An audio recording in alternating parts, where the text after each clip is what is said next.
And a gracious good morning to you. This amounts to the second or third, depending on how you're counting, attempt to mount this video to say good morning to you. By the time you get it, you will already be eating lunch.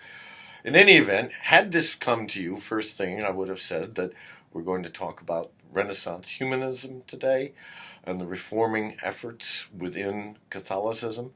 Remember, I indicated to you that reform actually begins within Catholicism. It's not until much later that Luther and company come on board.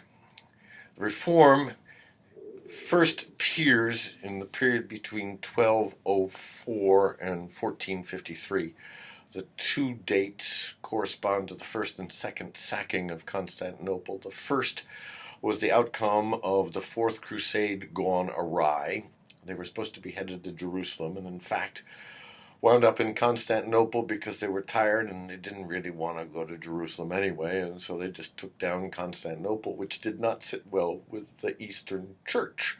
So there was a fissure between the East and West, and into that fissure stepped Lorenzo de' Medici, who tried to heal the rift, but at the same time saw that the power balances had shifted, and so he was instrumental in creating the northern Italian city-states, tiny republics with amounts of freedom, and responsible as well for bringing the Renaissance humanists, Pico and Ficino, to Florence, where they established the Florentine Academy, the translation of Plato, and developed a Neoplatonic philosophy.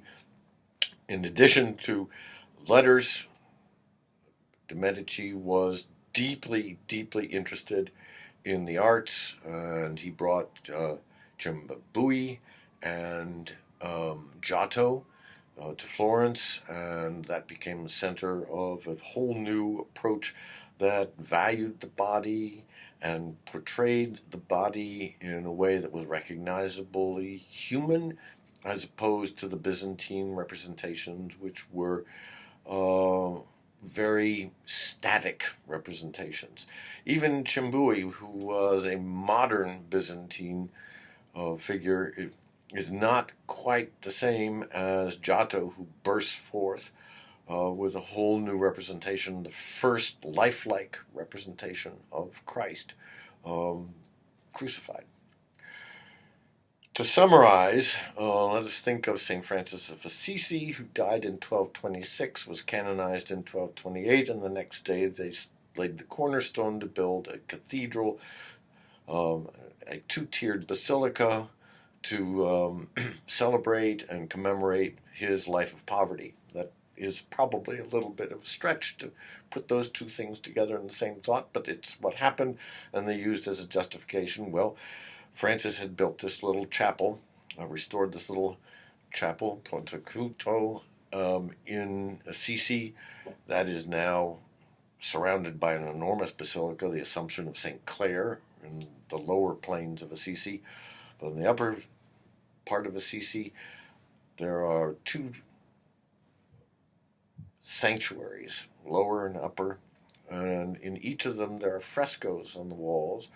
On the left-hand side, recapturing the life cycle of Francis. The right-hand side, recapturing the life cycle of Christ. They're made to mirror each other perfectly.